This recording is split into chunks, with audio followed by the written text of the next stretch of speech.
Hey, everybody. I am Jacob Winograd. I am the host of the Biblical Anarchy podcast and host for you tonight, back here again live in the LCI Greenroom. Sorry, we had a little bit of a hiatus that was sort of unplanned. I came down with one of those, winter mystery viruses where you're like, is it the flu? Is it COVID? Is it something else? I don't even bother to go and pay the whatever it costs to go get tested because I don't really think it changes my getting well regimen. So when we're past the point of being required to do so, I still have a lot of PTSD from those days, though. Remember, there was a family gathering where I had to, everyone was saying, like, well, we need you to get a positive an all clear test like several days before. Anyway, reliving that stuff. But I'm on the mend now. We are going to do tonight's show. I'll be back again tomorrow night with our founder, Norman Horn, and we'll give you a little bit of up to date, sort of like current things going on at LCI, talking about what we're going to be doing next year as well. And I, of course, want to plug again our end of the year fundraiser. We're about, I'd say, close to halfway, which is kind of how these things go. Usually there's like one of those uh what's the word I'm looking for here? Geometry. Is it parabola? Is that right? Like that little kind of starts out slow and then it, at the end it all shoots up. And that's sort of how end of the year fundraising goes for nonprofits. But if you want to support what we do here at LCI and have your donation matched dollar for dollar between now and the end of December, you can go to libertarianchristians.com/donate, which is there on the bottom ticker for those of you who are watching live. And of course, if you're on the audio side and you're listening before the end of 2025, you can still donate as well. Appreciate all of the support that you guys have given us. We've grown steadily every year since I've been involved, and it started. If you don't know the history of LCI, which maybe I can talk to Norm about this tomorrow. I mean, it literally just started out as a website, and we've had a lot of growth over the last few years, launching Christians for Liberty Network, launching the live show a couple years ago. We have books coming out. We had 3 books come out this past year, which I actually have those right next to me. We had this one, What Do Libertarian Christians Believe?, which pairs nicely with the Faith Seeking Freedom flagship book, which the second edition, as I've said many times now, is coming out next year. And my name will be on the author byline next year for the second edition. So that'd be pretty cool. And then, of course, we have House Divided. I already mentioned COVID, and this was our book about COVID, technology, worship, and healing. The church after COVID. This was sort of like you could say like a reflection on what the church got wrong and kind of understanding what the purpose of church is in the wake of the COVID lockdowns. The third book, I don't have a copy on me right now, but it was The Anarchist Anabaptist, which was written by our own Cody Cook, on just the sort of historical connection between the radical Reformation and libertarian anarchist thought. But of course, we're very ecumenical here at LCI. We have, I am the weird mutt because I'm a Reformed Baptist. So I'm like a low church with a high church theology, or mid church theology, I should say. We have Eastern Orthodox with Mike Meharry, who used to host the Anarchy podcast, and he's, of course, with the 10th Amendment Center. We have a Wesleyan and Alex Bernardo. We have true Reformed, like Presbyterians in Kerry Baldwin and Greg Baus. We have Church of Christ and our founder, Norman Horn. The one thing we do not have, as far as staffed on LCI, which I hope maybe this changes one day, is a Catholic. And I've always loved my Catholic brothers and sisters. We did partner with Ryan McMakin for a panel back at Freedom Fest a couple of years ago, who was a Catholic. But I had my friend Zach on, who's a Catholic, last month for a conversation. And tonight I'm joined by another friend of mine who is also a Catholic and a libertarian. She's also a political activist. And we're going to have a conversation tonight about, well, everything. We're going to have a conversation about political activism, about immigration, about Trump's first year, and about Catholicism and the moral teaching of the ethical, I believe it's, the consistent ethic of life. which I'm very excited to get into that topic. So I'm going to go ahead and bring my guest up now. It is Amity Dolby. Amity, how are you doing tonight? Oop, sorry, you are muted. Let me unmute you. There you go.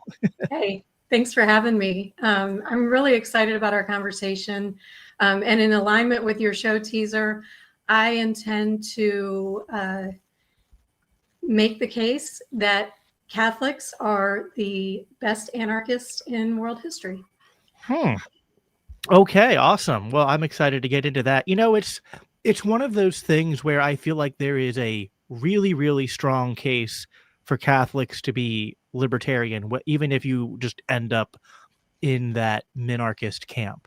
But I feel like there is this misnomer with, well, both Catholics and non-Catholics regarding if they can be anarchists or not, which I know there was someone, I guess like a follower of yours, who was saying something on X before the show, and I was asking him what he thinks anarchy is. I forget his name, but of course we know that there are quite a few prominent Catholic anarchists in the movement. Like there's Tom Woods, and then J.R. Tolkien, the writer of Lord of the Rings, is also a Catholic, and he in his writings basically said that he viewed himself as an anarchist. So it's not like this completely unprecedented thing. I guess there's just some like association, like, oh well, they you know, like I wouldn't say this. Some people would be like, well, they worship the Pope and they, submit to the church authority being maximum, so they can't be anarchist. I, of course, would, I think that's a very low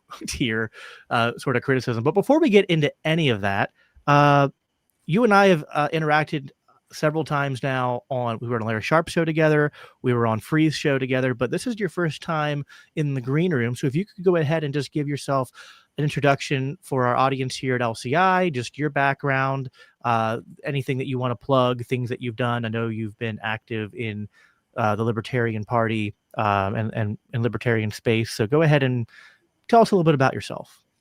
Yeah, so I'm a lifetime member of the Libertarian Party National. I'm a former board member of my local affiliates, two of them, and the Libertarian Party of Virginia.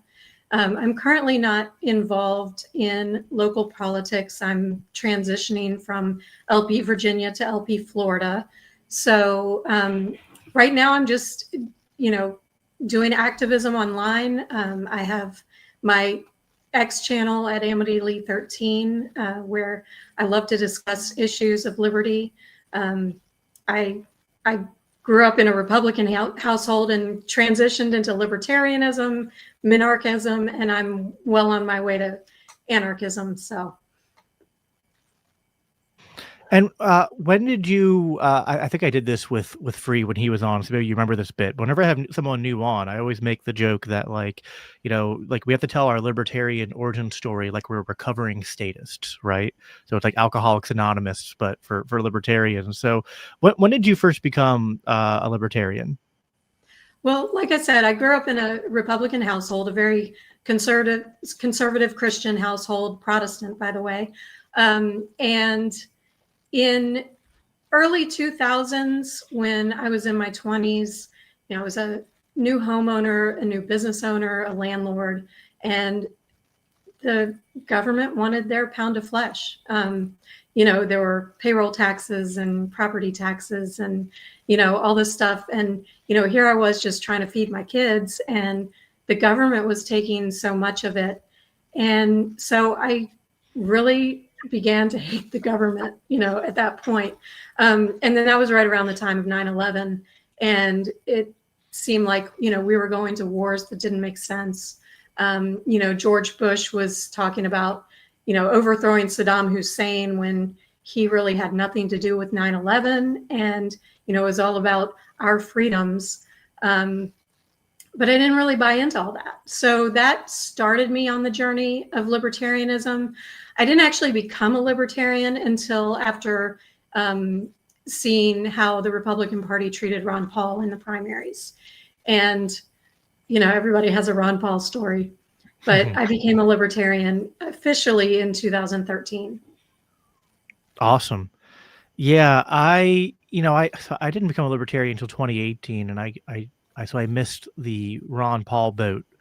But I do remember, because I came from the left, I was a Democrat, and I remember thinking back then, just kind of like, I didn't agree with anything from Ron Paul except war, and I just was like, well, that figures. Like the Republican Party, of course. Like I was like I was having a kind of black pill at the moment, but a sort of red pill, white pill moment in retrospect, when simultaneously I remember watching the Republican Party screw Ron Paul over, and I saw the Democratic Party screw Bernie Sanders over, who I was supporting back in 2015, 2016. Right. So it definitely soured me on both major parties. And then I went through, after Trump was elected, a little political sojourn and found libertarianism.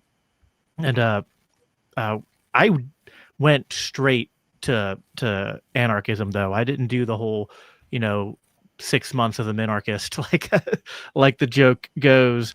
But I was going to ask you, which I think you already answered, if you were a cradle Catholic, but you said you were actually raised Protestant. So I guess now I'm curious, when did you find yourself drawn to the submission to the Bishop of Rome? Well, in my adult life, I was actually, as an infant, I was baptized in the Presbyterian Church, but I mainly grew up Methodist. And so in my adult life, I was seeking my own faith, and I actually got into ministry in the Methodist Church. And as I was studying scripture, I started developing a more fundamental, literal interpretation of scripture, which led me to the Church of Christ. And after a few years of ministering to women and children, writing Bible studies for the Church of Christ, I decided that was not the theological avenue that I was really seeing in scripture. There were some things that, I really didn't agree on.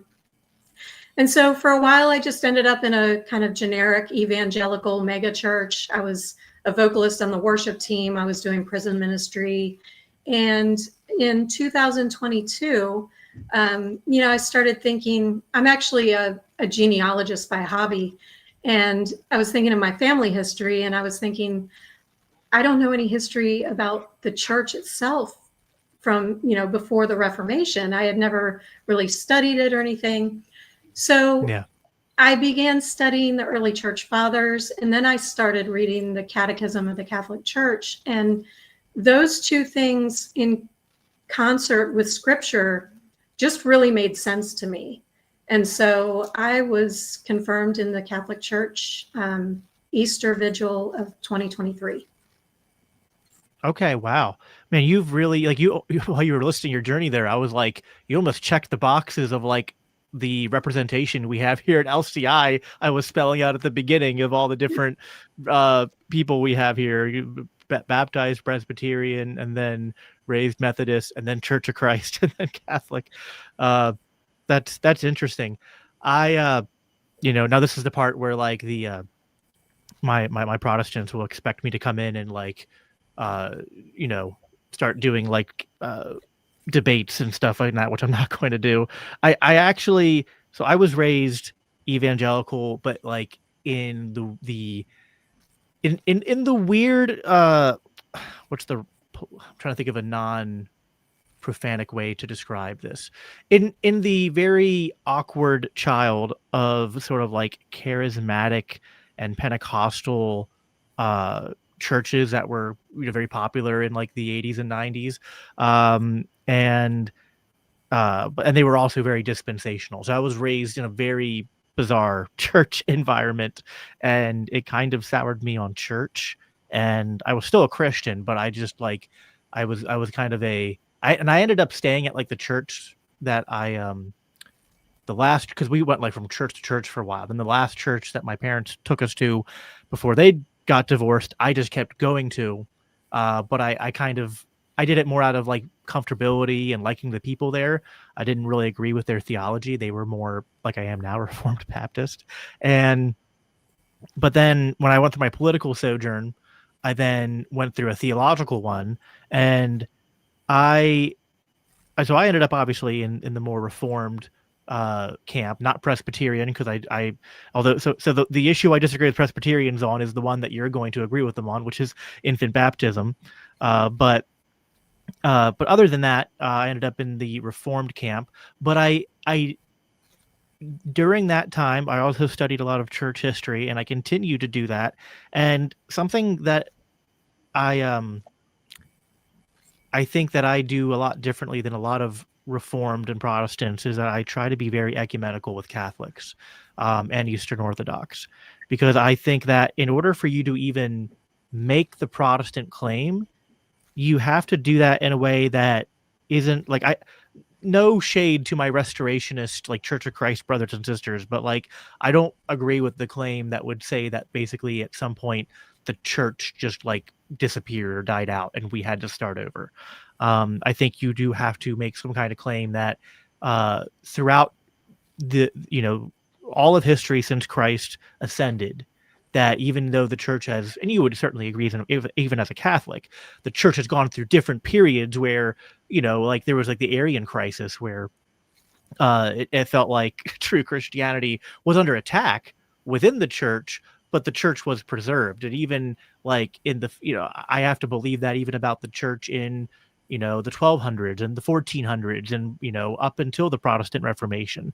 I have to be able to look at it and say, even if I think there were errors, even if I think that there was a need for reformation, to me, reformation means like, you're fixing something that is correct, that has to almost be like, restored or corrected for. But I don't like when Protestants do this thing where they act like the Catholic Church ceased to be Christian, and B, they continue that today, and sort of like exaggerating or exemplifying or focusing on the differences we have in theology, when at the end of the day, like a Protestant and a Catholic have way more in common than say like either of us have with Mormonism or with Islam or with like, I think we're still part of the same religion. Anyway, those are my thoughts just in terms of just like the general like Protestantism versus Catholicism. Like to me, it's kind of as silly as doing, which I know we're going to talk about anyway, but it's kind of as silly as doing the like hardcore anarchy versus minarchist libertarian purity in fighting. It's not that I don't have like opinions on these things, but it's just kind of like there's a certain energy that those conversations have to be done in, I think, where it's like, hey, this is an in-house conversation, not like we're deciding if you are actually a Christian or a libertarian while we're discussing this. Yeah, for sure. I mean, I think purity tests are not fruitful. I think, like you mentioned with Mormons, I think the litmus test for Christianity for me is belief in the Trinity and, and baptism. And, that's just something that, I just don't think that, debates are as fruitful as just finding common ground and, just focusing on loving God and loving others.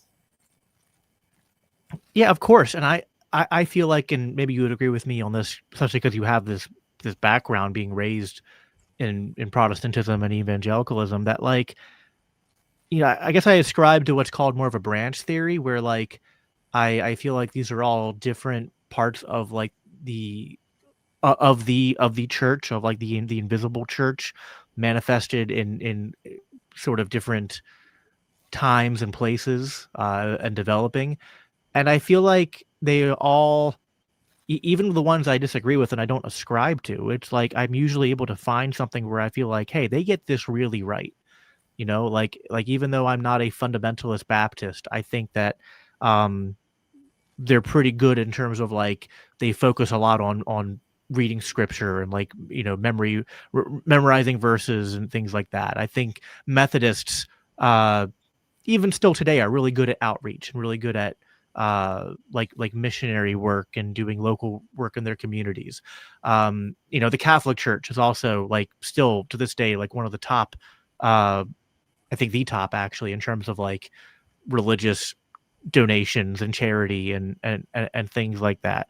And from a theological level, I feel like Catholicism also, where I think it has this strength, which I was actually, I think some people think this is like a weakness from a libertarian perspective, but I think there's something about the Catholic Church as this sort of centralized private institution that I find to be uh, somewhat compelling in terms of just the way that they, like, they're kind of their own self-governing body in a way that kind of transcends like national law in a way. And uh, I think there's lessons to be learned there. I think there's also theological lessons that Protestants have forgotten. But do you have like the same kind of belief that like even the traditions that you don't ascribe to, like they might have a focus or an area of like praxis or uh, or like Christian activist work that you think like that is something of value that can be learned from? Oh, sure. I mean, every Christian, faith, every Christian faith has, value in what they practice. Of course, after studying, I'm going to always encourage everyone to come home to Rome. But um, you mentioned the structure of the church. Now, Catholicism is all based in free will, and so comparing the Catholic Church structure to secular government, I still think that, we as libertarians and even anarchists can, with our free will, ascribe to the structure of the Catholic Church for our faith and still, disavow state force in practice as far as, our religious liberties, and as far as, the Catholic Church teaches subsidiarity, which is individual voluntarism and charity over state-forced charity. And so there's a lot of things about the church that are beneficial to people who want to be free from state control and live out their faith without that. Yeah, it's been a while since I studied crap, I can't even, I always trouble to say that word. Subsidiarity. Yeah, subsidiarity. I, doesn't that also, isn't part of the teaching of subsidiarity that if something needs to be done by government, that it should be done as local to the problem as is optimal or possible? Yeah, and it's actually in the Catechism of the Catholic Church, and I have it here. Let me just read that real quick. Widespread participation in voluntary associations and institutions is to be encouraged. In accordance with the principle of subsidiarity, neither the state nor any larger society should substitute itself for the initiative and responsibility of individuals and their intermediary bodies. Yeah, yeah. So the Lutheran Church in the Magdeburg Confession developed something similar, and from this, and I think also from some Calvin writings, there's a Protestant doctrine of the lesser magistrate, which I think kind of says a lot of the same things, that things should be done, uh, you know, as much as possible done by private institutions and private actors, and whatever role there is for government should be done by the the least magistrate possible, right? That's why it's called the lesser magistrate. So it's at least like, it's not explicitly libertarian, but it's like directionally libertarian, right? Like it's kind of, Right. Saying that like the normative way in which governance should work in God's order is not like giant bureaucratic centralized nation states like we have today, that it should be very much locally based governance and control, which I think is, very much an alignment between the Protestant and the Catholic traditions. Yeah, and we have some historical examples of anarchist societies that were Catholic, that operated outside of the state. Ireland is one. For 1,000 years plus, they existed with no sovereign, with no standing army, with no police force, with no monopoly from the state on laws. They were a Catholic nation for pretty much all of that time period, and they settled disputes amongst themselves with restitution and reputation. They didn't exact punishment as bureaucratic vengeance. They didn't have a death penalty. And this worked for them. The Catholic Church would offer education and mediation in disputes, but they didn't have a monopoly on that. They allowed individuals to, work things out themselves, keep their property rights, and that went on until the English conquest of the 17th century. Yeah. I think that there's kind of two ways to go about sort of like talking about libertarianism from a Christian point of view. There's one way, which I think is perfectly valid, and it might even be the easier sell to some people, although I feel like you can make a stronger case than this one. But I think one way is to sort of just grant to someone that, like, yes, there's a role for law, there's a role for government, and all we're talking about, and I would even say, like, all we're talking about, whether you're a minarchist or even if you're an anarchist, is not if there should be governance or law, but just like what are the best ways to do that, right? So you could make it less of a moral like lesson or moral equation, and you can make it more one of practicality, right? Like focusing on the problem of central planning and the problem of bureaucracy and monopoly and all that, and say that, we think as, and like I would say, like as an ANCAP, that I obviously think that to settle disputes between people and to provide for security and to provide for the general welfare and prosperity of people, that, a legal order that is polycentric, meaning not monopolized, is going to be the the least suboptimal of all possible legal orders, right? Because we live in a fallen world, so we're not going to create a legal order that is without any drawback or trade-offs. But it's just kind of like, what's the least suboptimal way for fallen sinners to organize on this side of eternity? So I feel like that's something that should appeal to a lot of Catholics, and I think it's kind of what I was thinking of and what you were saying, which is that it is. I think there are moral, of course, considerations that need to be brought into the conversation, but I do think it's a good way to get people to start being open to libertarianism, is to just sort of posit it as a conversation about sort of like, this is what Larry does, right? Like, with the whole universal healthcare example. He's like, instead of telling people we disagree with the ends they want, be like, hey, we all want the same thing for the most part. I mean, if they're a good person, right? He's like, we want people cared for. We want people to have health care. We don't want people to be homeless. We don't want, people to be invaded and conquered. So it's just like, now it's just a logistic problem. Like, what's the best way to go about accomplishing that? Yeah, well, one thing, the state threatens punishment for obedience. The church believes that moral law is a natural law, and threat of force, I think, is, not a way to handle that. They even make things that are bad into laws, and things that are good, they make illegal. So, one of my favorite quotes is St. Augustine: an unjust law is no law at all. By the way, I have that on a t-shirt. There's a libertarian Catholic. They have an Amazon store called Libertas Tees, and you can find all kinds of libertarian Catholic gear there. But, it's the state forcing people to, be obedient to things that we may not find moral. I don't think is the way to go. I don't think it's the way to handle things.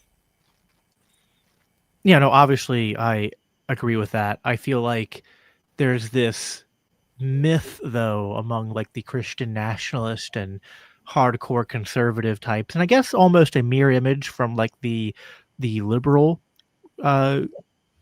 Christians, who I struggle to say that I mean, I think it's kind of a mixed bag if you go to a liberal church, because a lot of them are basically like they don't even believe in the supernatural, they don't believe in the resurrection. So at that point I don't think you're Christian. But there are some people who I think do believe in the gospel and just have very liberal interpretations and liberal politics. But getting off my little rambling there, I feel like on the right and the left there is this sort of belief of like, well, yeah, obviously the state can enforce things we don't like, but then obviously, Amity, the answer is that we just have to be in charge of the state, and then we'll only enforce the things that we like. And that's, and it's like, and it's just funny when I hear them say this, because they'll say to us, the libertarians, that, well, you guys are just stuck in theory, you're idealists, you're utopians, and there's no way that your preferred way of managing society is ever going to come about.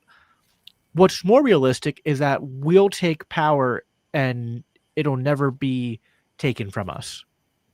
Even though like the entirety of history in modern democratic republics, including in our country here in America, is that like there's constantly the changing of power, and every expansion of power then gets abused by the other side and then expanded, and then it's just this constant back and forth. So it's like, our ideas are utopian, unrealistic, but not the idea that you can just well, we'll just grab power and make everything perfect.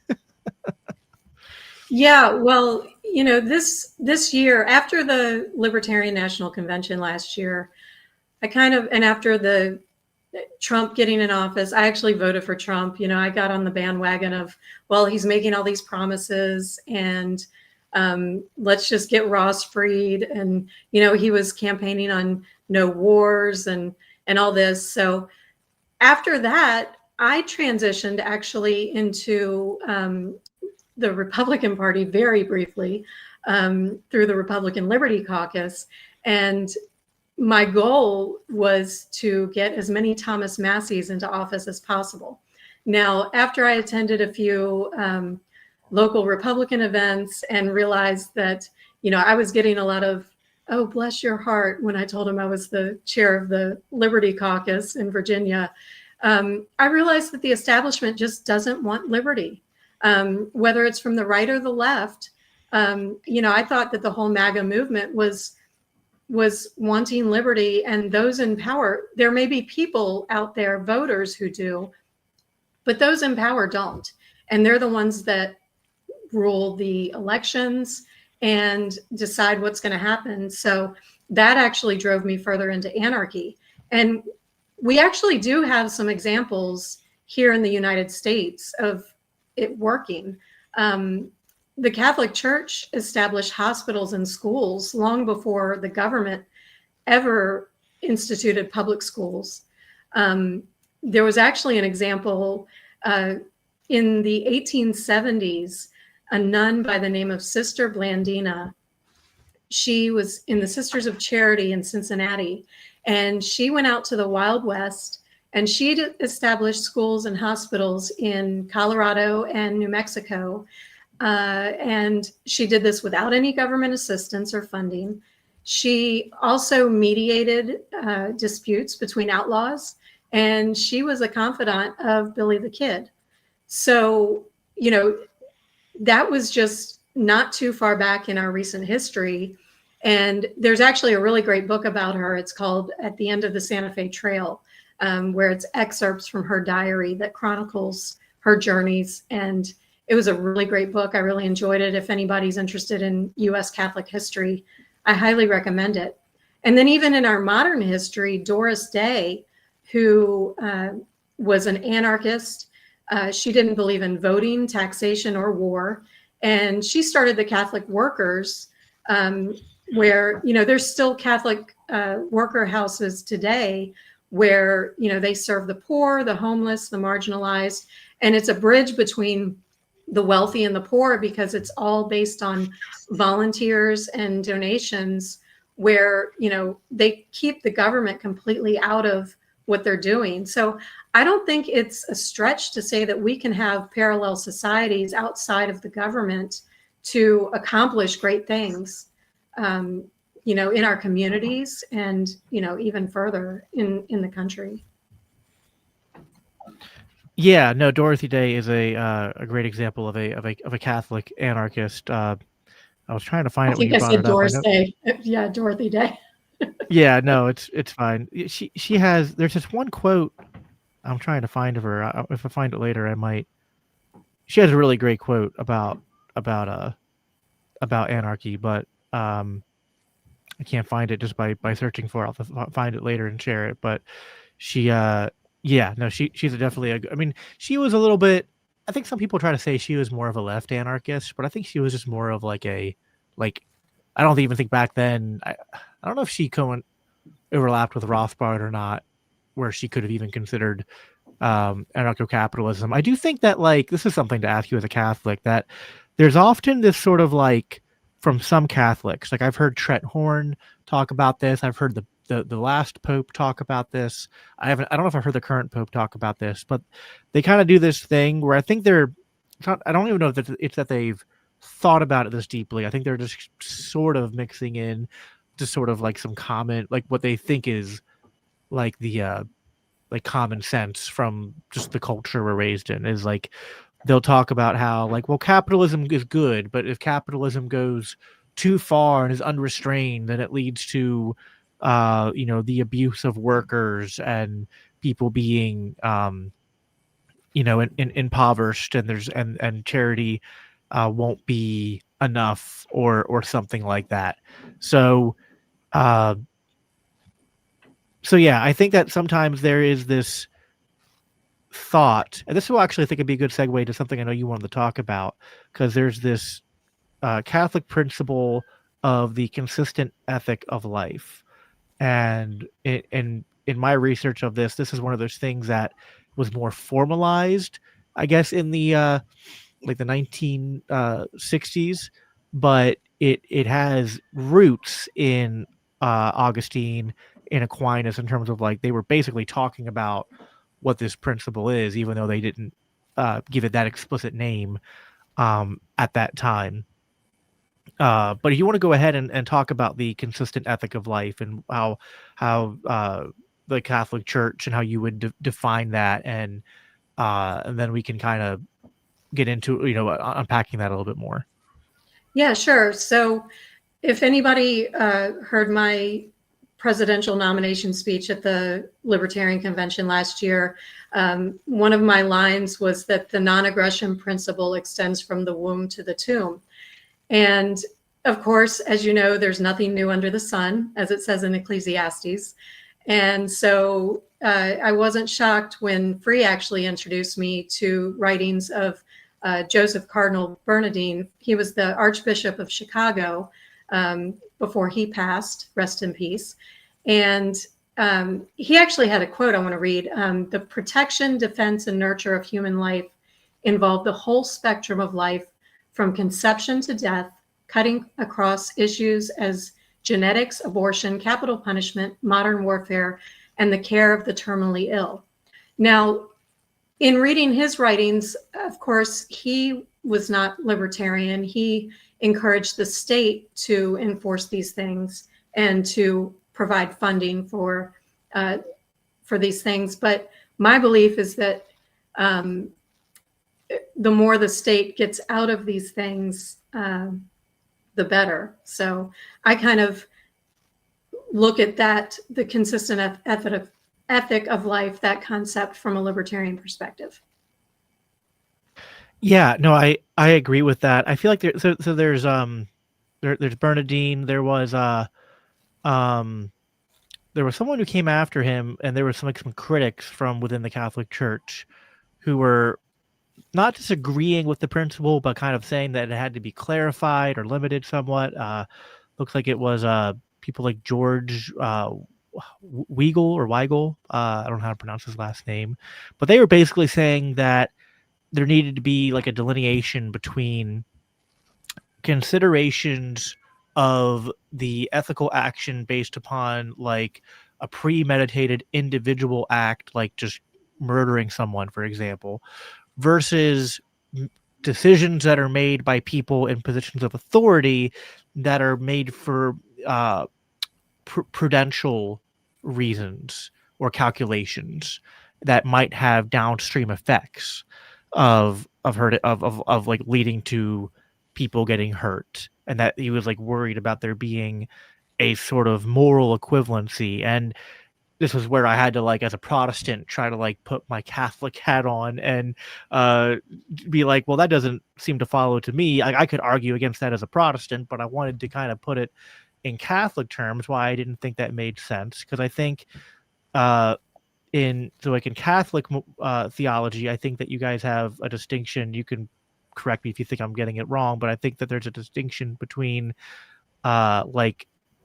physical evil, right, or like evils of tragedy or evils of nature, which is like suffering or harm or loss that happens just because of like normal everyday human activity that isn't directly harming someone else. So it could be like accidental injuries, or just like people getting sick, or like people, like if someone gets fired from a job, that might be like hurting them, might be causing them harm. If someone is like homeless, or if someone is going through something tough, but it doesn't mean that like someone is actively sinning against them, compared to like moral evil, which is like people are like intentionally premeditating to commit like sin, whether that's sin against God or sin against someone else.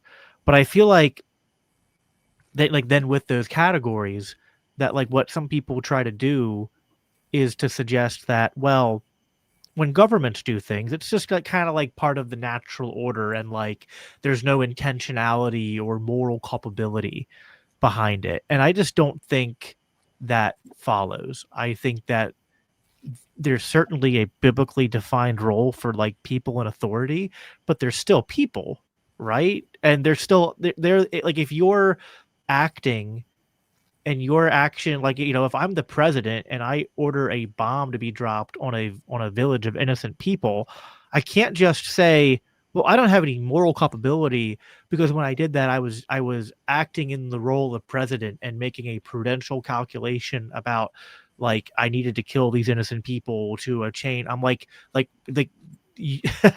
don't think that there's a separate Catholic or even Protestant, obviously, category that would say that people in positions of authority are exempt from the moral culpability of their actions. I think that might be what they try to tell themselves, right? That might be the propaganda they try to tell us to justify their actions. But I don't think that actually follows logically.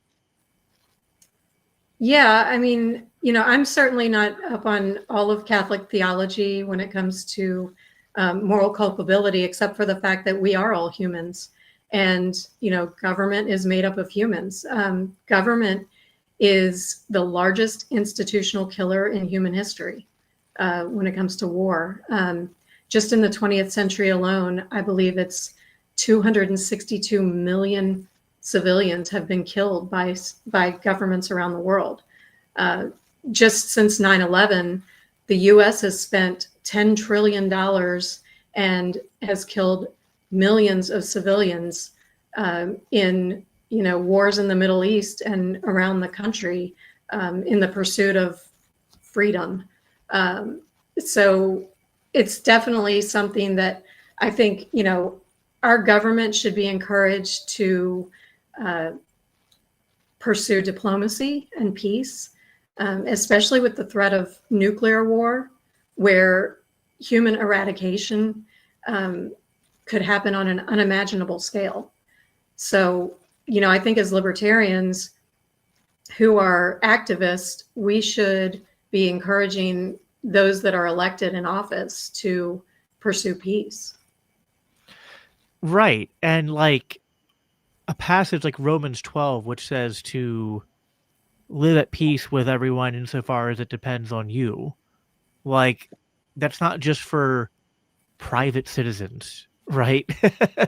Turning the other cheek isn't just for private citizens. Loving your enemies isn't just for private citizens. Like, I feel like this is more of a Protestant thing. I don't know if there is a Catholic equivalent, but I know within Protestantism, one sort of doctrine that developed was a what's called like a two kingdoms uh, theology, and it's sort of like, well, God rules the earth through like Christ is king and he's kind of reigning from heaven, but then also God sort of um, runs the world through sort of like uh, governments and human institutions, and he's like providentially in charge of those, but that they don't quite operate through the same lens. And I think it's kind of like, well, that's partially true insofar as I think that God's judgment is for all sin, and I don't think that human institutions are meant to judge sin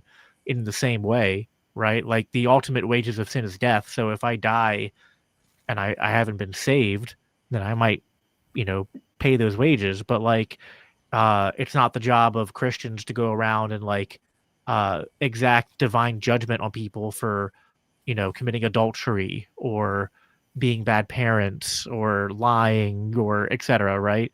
But I feel like then people can take that kind of two kingdom view too far, and they'll just be like, yeah, again, like creating these like moral exceptions for people in power as if they're not held by the same moral standards. Whereas I feel like if you're going to claim to be holding authority and power to do things that I can't do, you should be held to a higher standard, not a lower, or different one. That's just my sense of it.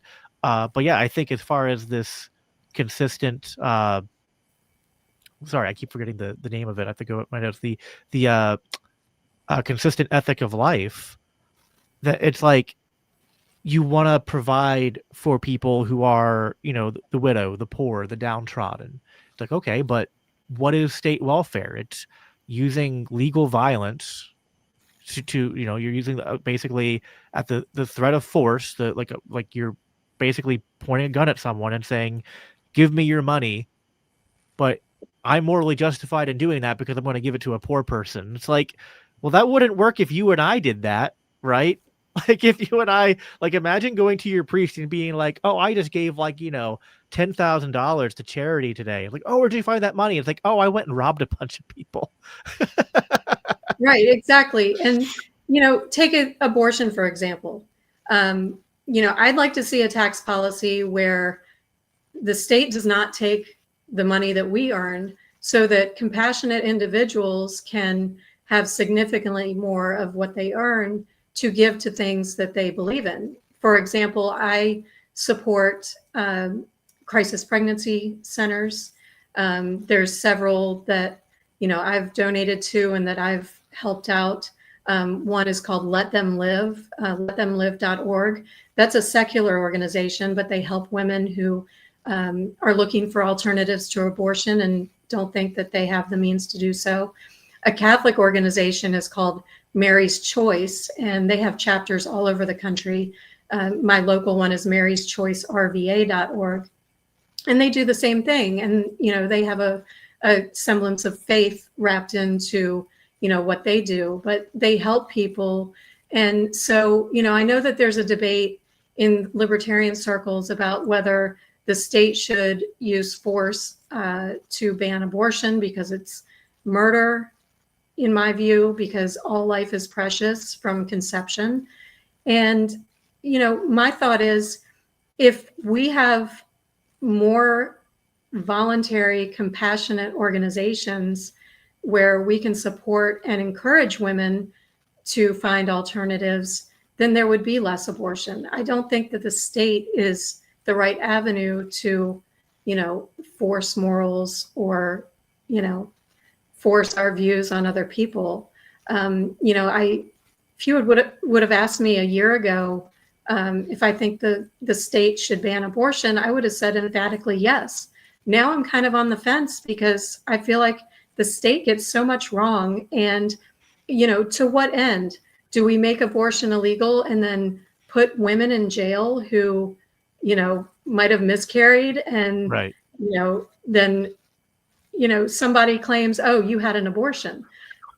It's not something we can really enforce through force or or punishment. So, my whole thing is get the state out of it and just allow people to voluntarily find options.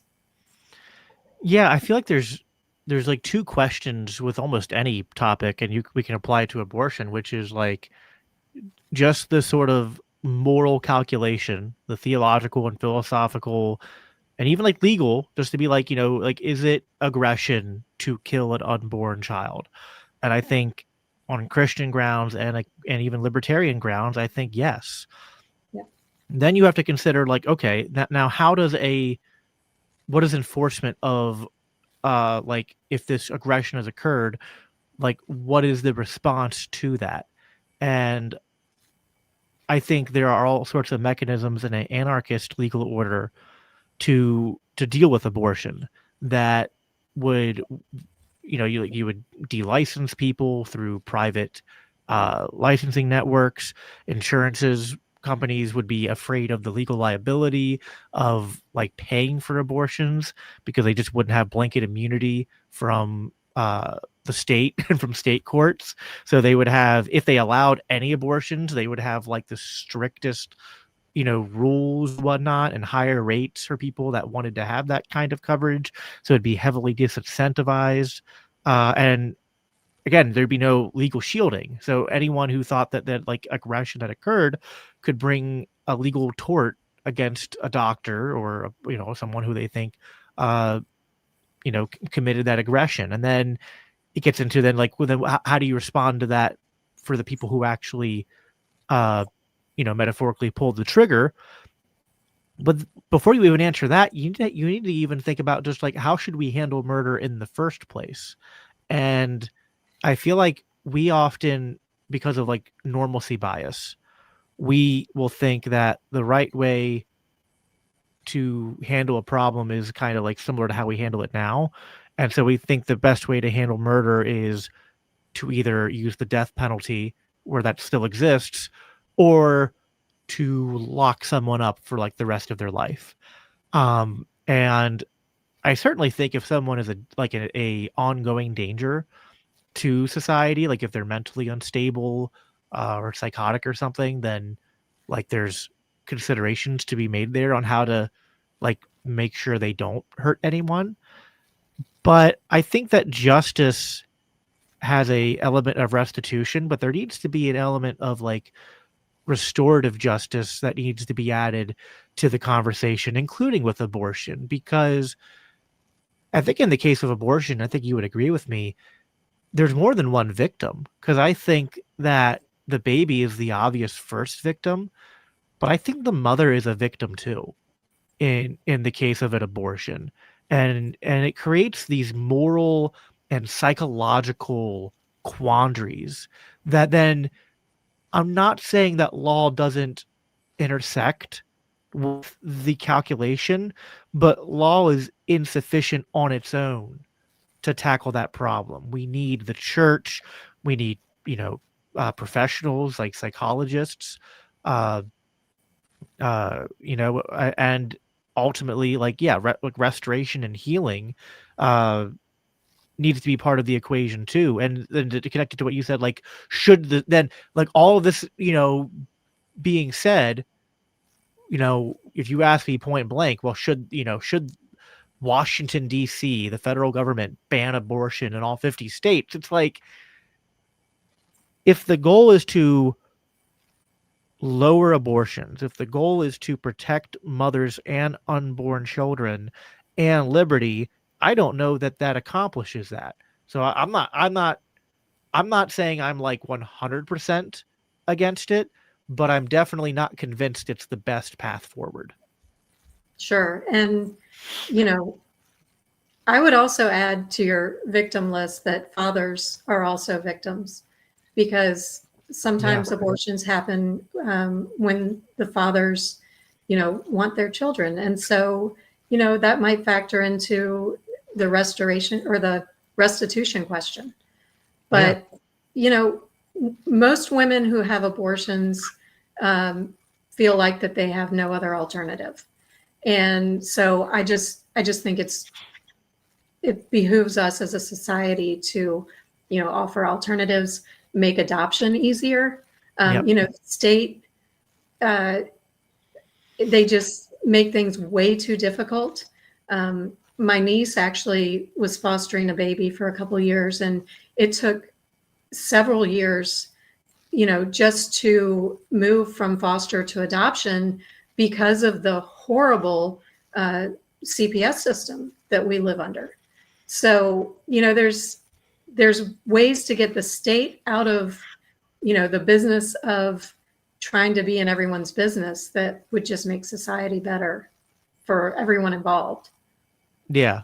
I mean, there's also just this is like, it's still an argument. It's not like a philosophical argument, but there is something kind of rich of like anytime, especially right now, conservatives and Trump supporters come to me and try to make arguments that are based in think of the children while we don't have the Epstein files. And it seems pretty strongly that a lot of the current administration is either complicit in like they were in the Epstein files or they're actively covering it up. So it's kind of like, it's like, again, talking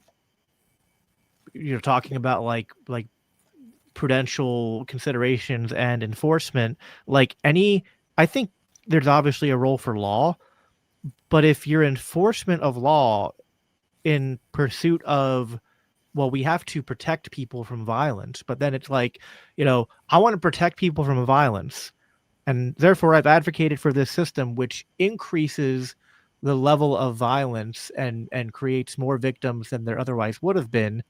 Well, then it's like you probably need to go back and consider that there's a better way to accomplish your goal than than accomplishing this through the state. But I guess I feel like again, I kind of said this earlier, people say libertarianism and anarchism is a utopian philosophy, but I think it's actually it's like projection almost subconsciously, because I feel like what the anarchist and libertarian is saying is like, we live in a fallen, imperfect world, and we can't just like come up with perfect solutions for every problem. And the best way to try to solve problems is through a decentralized market-based approach where you have, kind of the entirety of human innovation to bear on the problem, and you're minimizing the sort of problem of trying to use a blunt instrument of force and centralized power to solve it, which that seems to create more problems. So I call it like the nirvana the nirvana fallacy, where like the statist is telling me, well, unless your system, like they're dissatisfied with liberty because it doesn't in their mind perfectly prevent every bad thing from happening. But I'm like, but that's not even that's a fallacy, because it's not on the table. We know the state doesn't prevent every bad possible thing from happening. And in fact, like, I always want to be careful to not like literally be the meme of just like blaming everything on the government. But it's actually really hard to find like instances of human evil and injustice that government law doesn't at least influence to some degree. Yeah, well, take capital punishment, for example. So, the state imposes the death penalty, and Florida, for example, in the last 50 years, 20% of people on death row were later exonerated because it was found that they were innocent. Now, think about the 80% who actually were executed. It makes me wonder, how many of them were actually innocent and the state got it wrong. So I feel like, if we want to be consistent with protecting human life from the state, especially, we should probably reconsider the death penalty as well, because, every human life is precious, and we do have ways to, keep society safe from dangerous individuals without taking potentially an innocent human life. Yeah. So the death penalty is such a complicated topic for me. So I know it's official, and I always get this I don't know if it's dogma, but I think it's doctrine at least, that the Catholic teaching is that the death penalty is immoral. I don't think that's been. I think it's a development. I feel like that's. Oh, I know it wasn't always a doctrine. I think Catholics have some debate over whether it was like always believed but just not explicitly written, or if it was inconsistent and developed over time. But that's.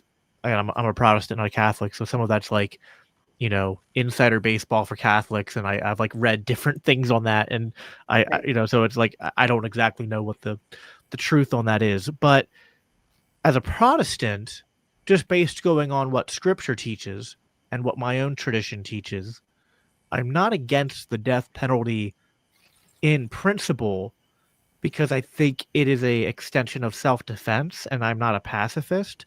So I think that you can use lethal force to protect yourself from an attacker, and if the aggression was so high that then it's like, well, uh, there's no possible restitution they can do, and the options are like, put them in some facility that someone has to pay for them to be cared for, and you have to worry about them breaking out and hurting someone else, or you use the death penalty as a punishment. And the Bible, just from a strict reading of it, Old and New Testament, there's no provision that seems to uh, clearly condemn it. So it's like, I'm not against it in principle. In practice, however, giving that to the state, for all the reasons you said, is a horrible idea, right? Because we know that that there's so many cases of people who were on death's row, and like I think they intentionally make death's row last a long time for a lot of people, because then they'll find evidence and like overturn the conviction and be like, oh nope, we got the wrong guy.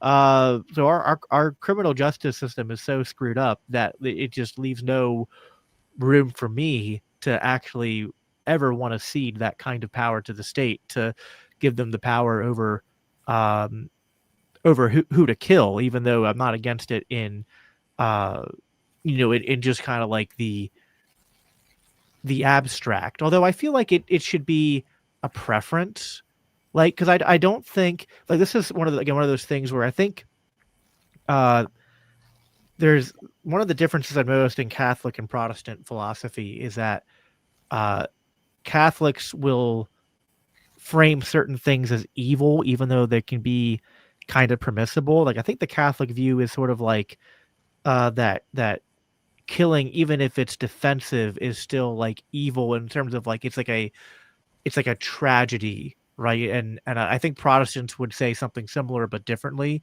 that like it's not sinful, but it's a result of the fall, right? It's a result of living in the fallen world, and that even killing someone in defense is like falling short of the perfection of Christ. Like, we should never, like, what's one of the things I struggle with libertarian circles. I don't know if you've ever got this, where like I'm of course really pro Second Amendment, really pro gun ownership and self defense, but I don't like when I get some of the people in those circles who are literally like, uh, like almost seemingly like they want to joke about and relish the opportunity to kill people in self-defense. And it's like, well, maybe you can do that on libertarian grounds, but I don't think as a Christian that really jives. And even though like I am a responsible gun owner, and have taken classes and think about how to defend myself, I've also thought about like, you know how can I use the firearm in a way that like prevents me from having to pull the trigger? Because I don't want to kill someone, even someone who's attacking my family, because I know, like, it doesn't matter how justified it is. That's killing a person who was made in the image of God, and also that's going to be traumatic for me and the people around me. Yeah, I mean, I'm definitely not a pacifist. I don't think the church teaches pacifism. I could be wrong, but they have the just war theory, which Yeah. I mean, that calls for war in the extreme circumstance where you're defending yourself, and I think that translates to the individual as well. I'm a proponent of the Second Amendment. I own firearms. I carry everywhere, and If it comes down to a stranger who's holding a gun to my face or me, I'm going to live and I'm going to protect my family and those loved ones around me. So, I don't think it's a moral evil to take someone's life. As a matter of fact, I think it would be a moral evil for me to allow someone to kill me and leave my loved ones without my support. You're muted. Yep. I think it's one of those things that it's like, the way I would put it is that I would never say it's good to kill someone in self-defense, but in that instance, when someone has initiated force, it's like there a conflict has been introduced between loving your neighbor and loving your enemy. And when that conflict happens, it's like, okay, like there is, and I think this is a Catholic teaching. I know I forget the technical Latin term. It's like ortus amoris or something like that. I know JD Vance talked about it, but it's like ordered loves, and how like I obviously care about the people that our government is bombing halfway across the world, but my love for my family and my duty to them, like, obviously there's a higher love and obligation to them than there is to a stranger halfway across the world, even if they're like a brother or sister in Christ who I might care about. But it would be wrong for me to be like, oh, there's someone suffering, across the world, so I'm going to abandon my family to go help them. Like, no, that's not what that's not what follows. And similarly, like, yeah, like I'm called to love my enemy, and it's not good if I have to use lethal force on them. But if they've introduced a conflict where it's like me or my family or them, well, then you could say it's the right thing to do, or you could say like it's the least wrong thing to do. Because I feel like we live in a fallen world, and sometimes we're presented with situations where there's not like a perfect, like sinless. Well, it might be like it's not that you're sinning, but like the conflict is a result of sin, right? Right. So like you're responding to the sin of someone else, and you want to love them, but there's no way. Sometimes we can wish for it, right? Like divine intervention, where like, the gun misfires and they stop attacking you. But short of that, then you have to, act on your own will. Yeah, just war theory is again, that's something that Augustine started and Aquinas developed as well, and super like not talked about enough in Christian and political discourse right now. A lot of people think just war theory amounts to just like, so here's the parameters for when you're allowed to go to war, and then once you've declared war, then just do whatever you can to win the war. And it's like that's not what Augustine or Aquinas said, because they had all sorts of category. I mean, like Augustine developed like the structure, and then Aquinas, because that's what Aquinas does, like really systematized it and added a lot of language to it. I did a whole write-up on this for LCI and a podcast as well. But there's justice in going to war. Like, are you justified in going to war? And then there's justice in war, like conducting the war. And then there's justice after the war in terms of resolving it and like bringing the conflict to a proper conclusion. And when you read the theory in its entirety and you try to apply that to any war in recent history, people will read my article or other people who are bringing this up and be like, so like, what are you saying, that like no war is just? And it's like, maybe. I mean, the burden of proof isn't on me to like go back and apologize for the wars that we've committed. If they don't meet the standard, they don't meet the standard. Even the Revolutionary War is not, it's not as bad as other ones, but it's not without its there's like libertarians like Brian Kaplan who bring up at least interesting arguments, I think, to consider, like, was it really like the last, because like one of the things is like it has to be the last resort, and it's like that can be kind of hard to judge, right? Like, who gets to say what the last resort is? But But anyway, yeah, I think just war theory is that's one of those Catholic doctrines that needs to have a renaissance, I think. Yeah, it's definitely not talked about enough. But, I think war is justified if you're defending life, liberty, and property. And like you said, when you go to war, you bear responsibility for innocent human life as well. And, you have to think about that, not just in, when it comes to casualties, but also afterwards. If, for example, Gaza, it's a genocide, and the entire, region has been left a parking lot, and now there's no infrastructure. And now there's people displaced, and there's people who have been left without limbs, and there's been tens of thousands of people killed, including women and children. So, you have to ask yourself, when our state goes to war or funds a war, is it because we're defending ourselves, or is there some other reason? Yeah, of course. I feel like the test I often do for a lot of these things is just to like ask yourself, like, if Jesus was standing right next to you, what would you say to justify your action, right? Like, you understand, Jesus, I've really got to drop this bomb on this hospital filled with Palestinian, women and children. Like, I have absolutely no other choice. It has to be done. It's just like, Right. I mean, I'm kind of laughing because it's just like, it's ludicrous. Like, and I have to somewhat believe that there's so many people who just aren't thinking critically about it, because I have a hard time believing, because I think it'd be really depressing to think there's a lot of professing Christians who legitimately think that they could stand before Jesus and just be like, yep, absolutely, Jesus, I had to do that, and not waver at all in that in that decision or judgment. So Yeah, I get pushback all the time on social media from mostly Christians whose theology is dispensationalist or Zionist, that think that, we're defending some sort of, religious institution put in place by God in a secular government on the other side of the globe.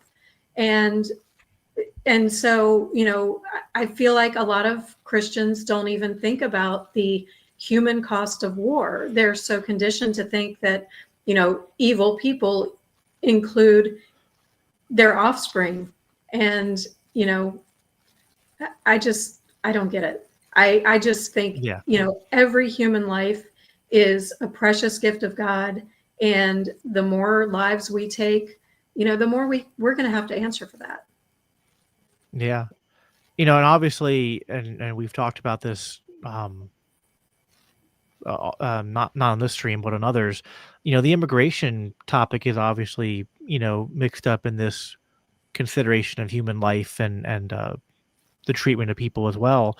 I know you've advocated for like ethical deportation or immigration control or something to that effect, which I've heard you like briefly explain, but I do want to dive a little bit more into that, because I feel like immigration is the one issue that gives me, I think, the most sort of hang up, because I feel like we're presented with a sort of unfixable problem, because unlike some open borders libertarians, I understand that there are real consequences to unrestricted migration.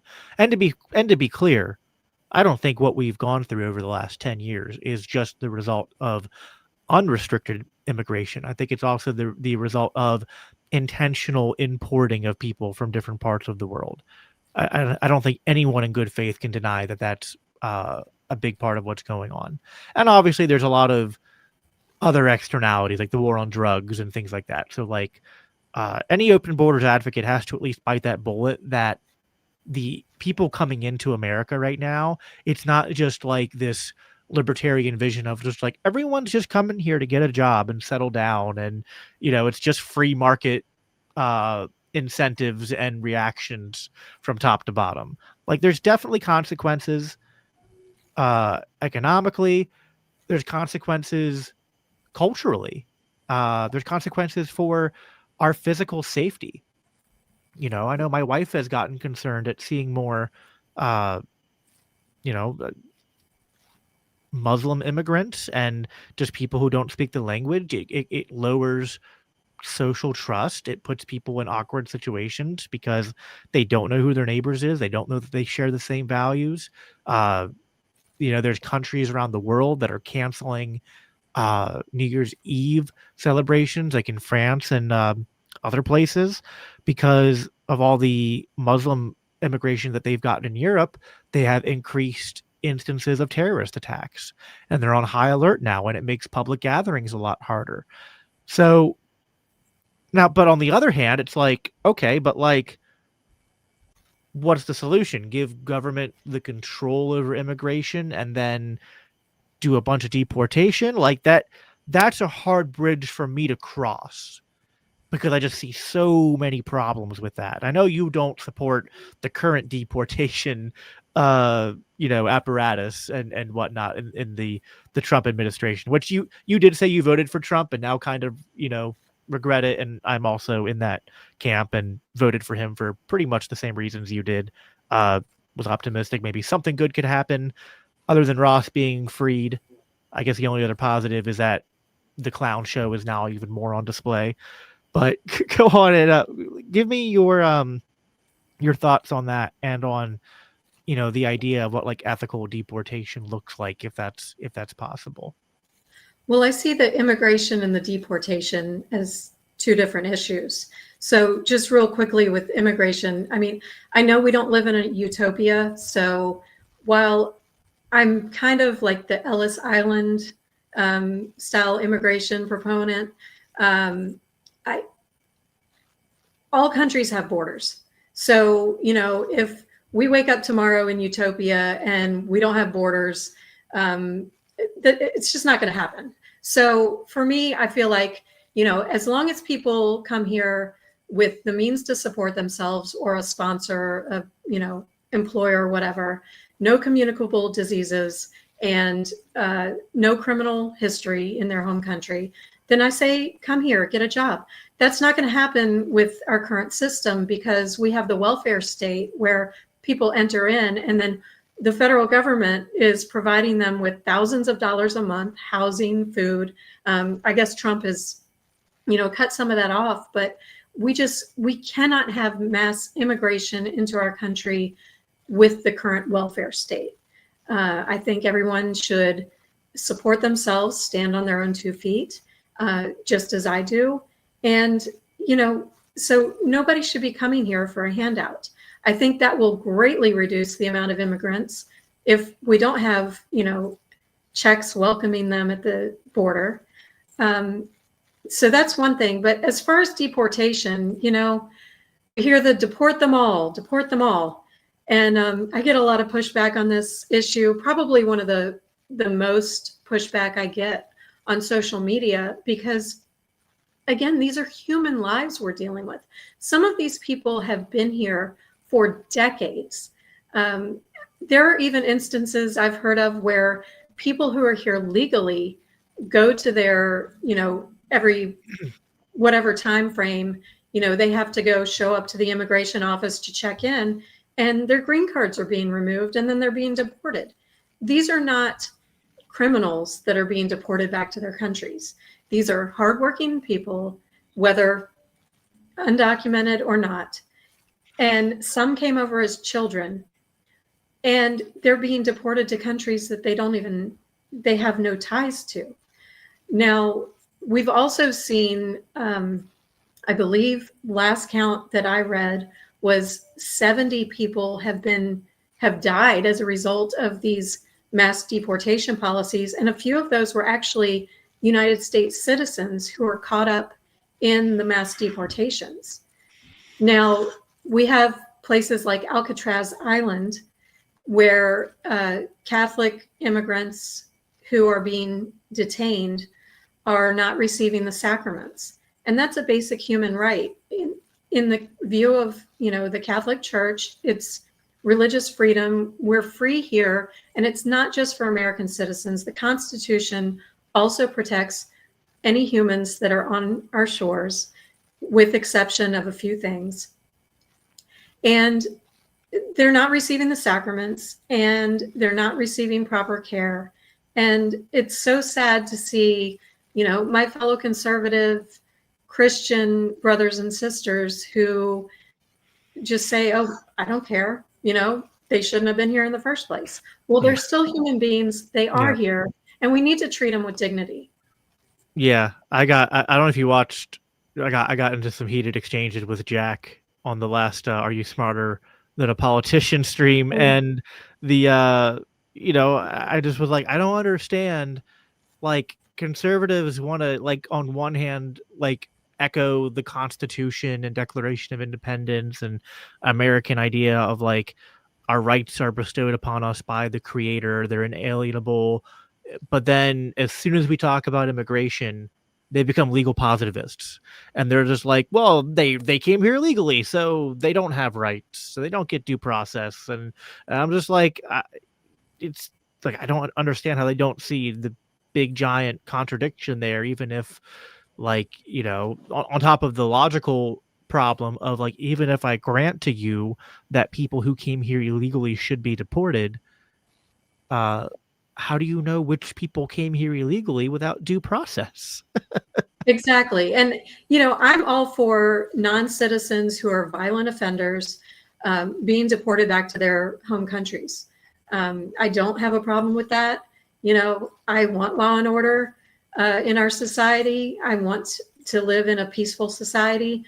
But, rounding up grandma or rounding up, a mom sitting in the line to pick up her kid from school right in front of her, or right in front of her kids, is just so inhumane. And, it's just not the way that we should be operating.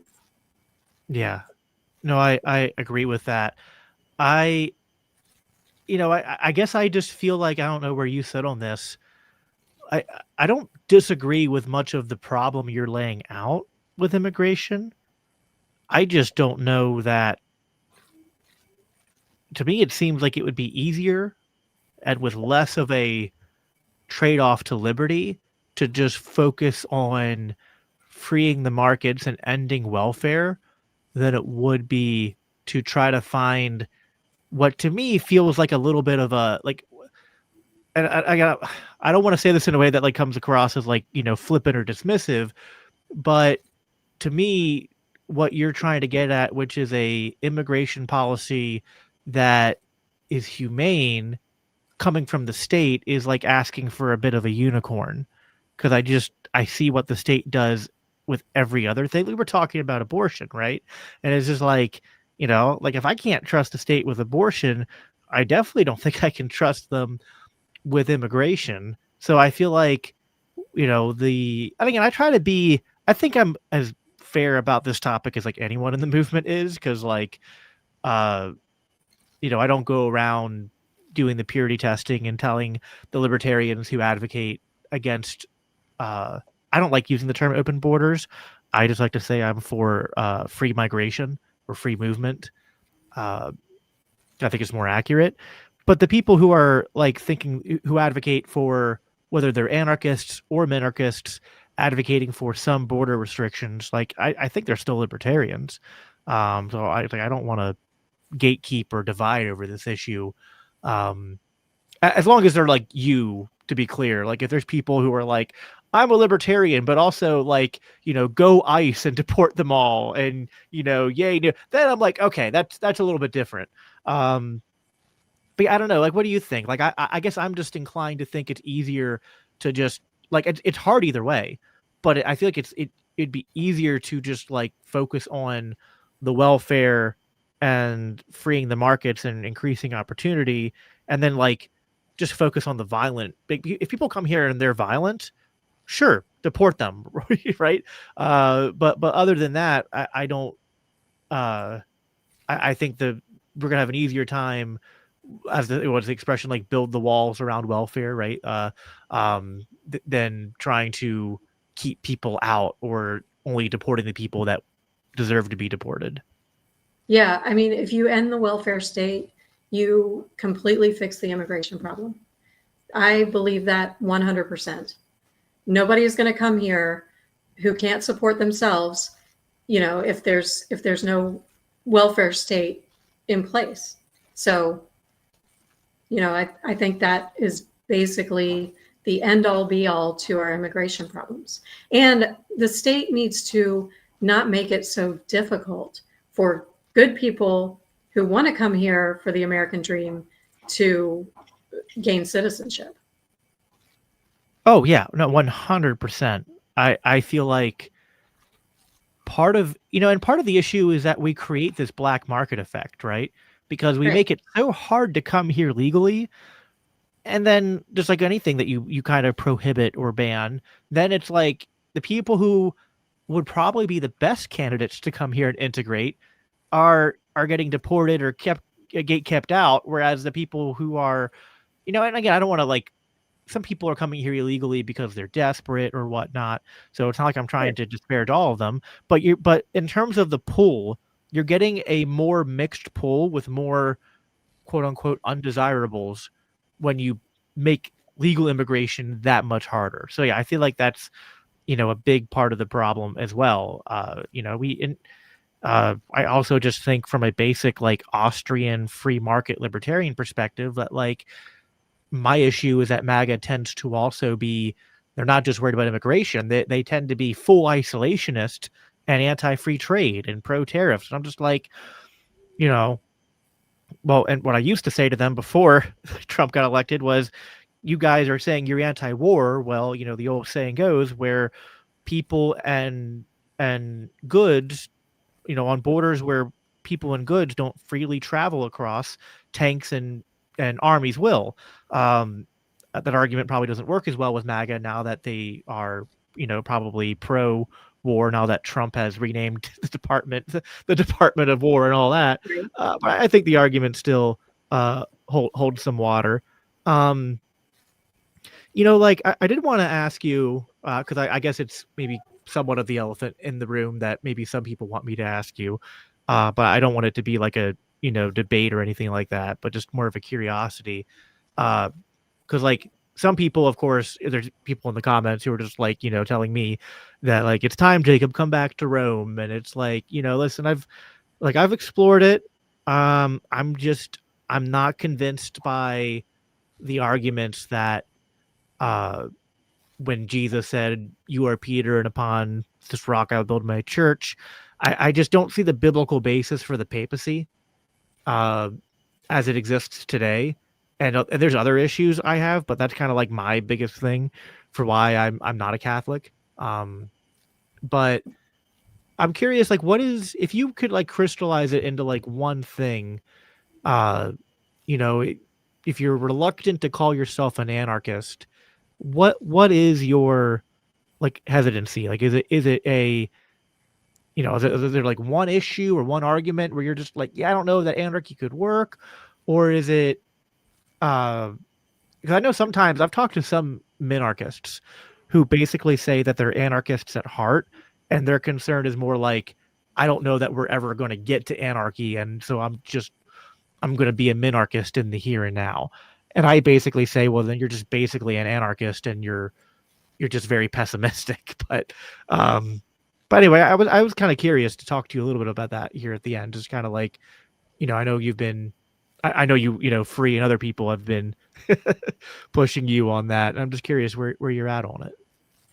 Yeah, I would say that I'm not pessimistic, but I'm a realist. And so I am focusing on trying to use political activism to dismantle the systems that we have. I don't think that we're going to have anarchy in our lifetime. However, as individuals, we can create as many parallel systems, away from government, to opt out of the system as we can. So I think that's probably why I haven't gone full-blown anarchy. I mean, I have no faith in the federal government. I think local communities, there's some, there's some benefit there for infrastructure and what have you. I still vote because if there's measures that I think will reduce the size of government, of course, I'm going to vote on those. But, you know, I used to think from a minarchist perspective that we still needed parameters around national defense and securing our borders and, you know, having the structure of government in DC. But I've lost so much faith, especially in the last year, and seeing, you know, how ineffective our federal government is, and the lack of accountability and the fraud that has been uncovered, and then nothing has been done about it. It's just a system too far gone. So while I would consider myself, you know, an anarchist at heart, I'm a realist, and I'll still participate in the system enough to reduce it as much as possible. Do you think that, I mean, I think you kind of even said, like, you know, Ireland was sort of this way. Like, do you think anarchy is possible in a society where people are basically either Christian or operating in a Christian ethos and, you know, are sort of the mindset of, like, they are, even if they don't call themselves anarchist, like, they are of the mindset of, like, being inclined towards self-governance. Like, there's that kind of culture of, like, personal responsibility and kind of like mutual aid to solve problems rather than, you know, like looking for handouts. Like, do you think that kind of society is practical? Yeah, absolutely. Look at the Amish. I mean, we have societies right here in the United States where they opt out of the government and participate through mutual aid. They don't have traditional health insurance. They don't, you know, they build their own roads and, you know, things like that. And they don't need Social Security. They don't need Medicare.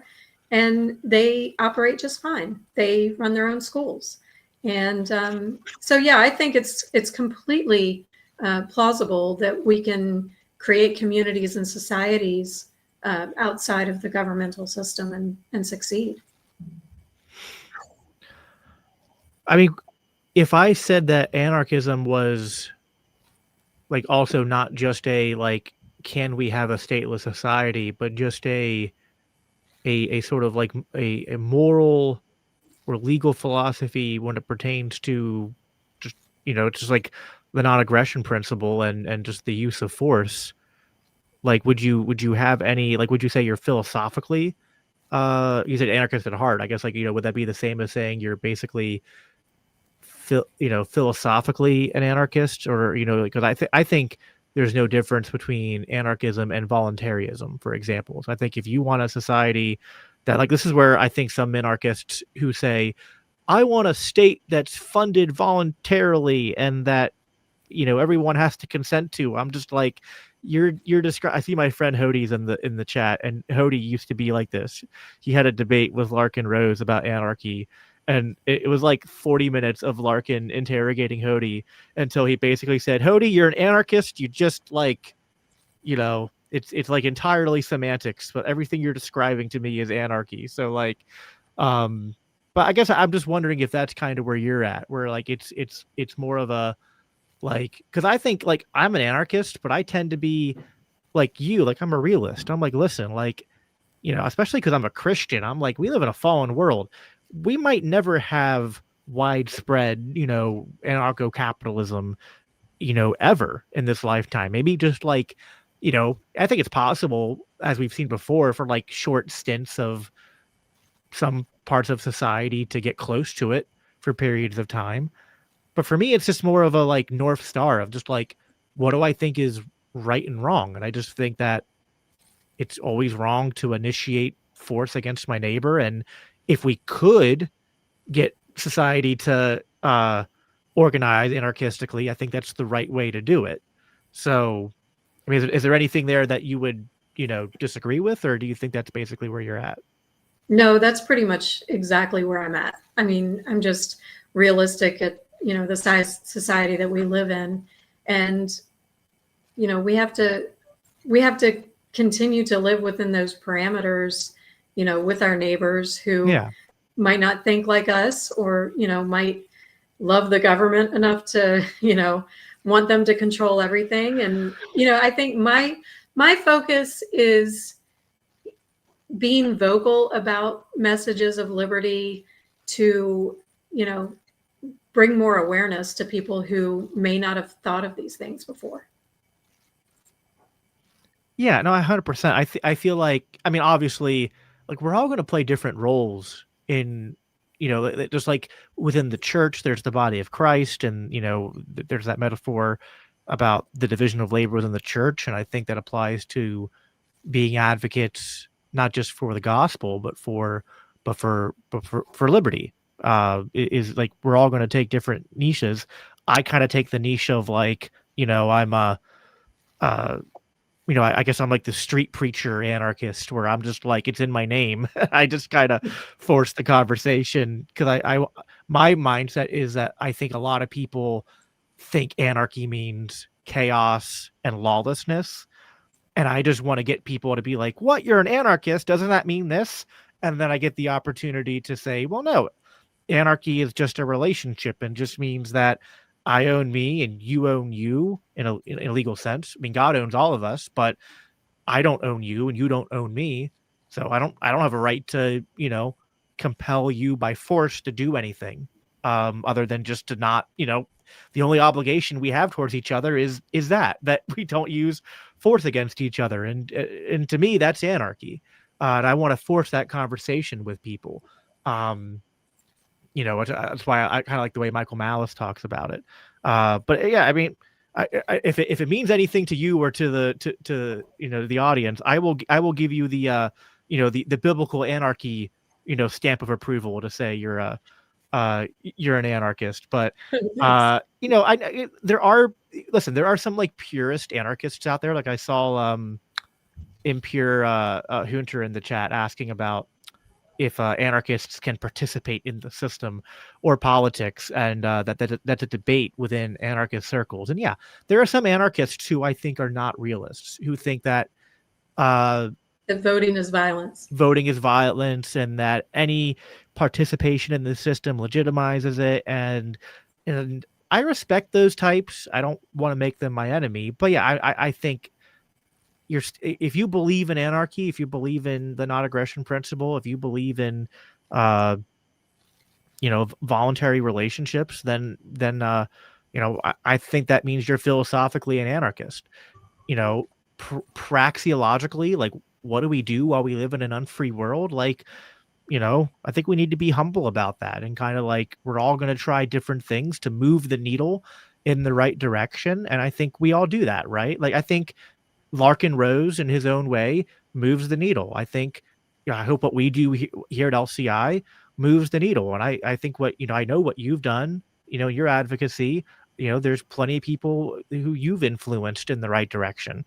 And, I think that's kind of the right way to look at it. But I want to give you the last word here, Amity, before we close out, just on your thoughts on that, and anything else you want to close on in terms of just like the, or if you want to, you can also flip the script on me. I gave you my my reason why I'm not a Catholic. If you want to give your your retort to my why I'm not convinced about the papacy, I don't want to like let I want to be charitable and let you give some kind of comment on that if you want to. Yeah, actually, I would like to comment on that. For 20 years, as a Protestant, I heavily debated people of other faiths, other denominations, even Catholics. I was very anti-Catholic before I wasn't. And, in the infancy of message boards in the early 2000s, I joined a lot of spaces where I was heavily into debate of theology. Now, I have decided that I don't debate theology anymore.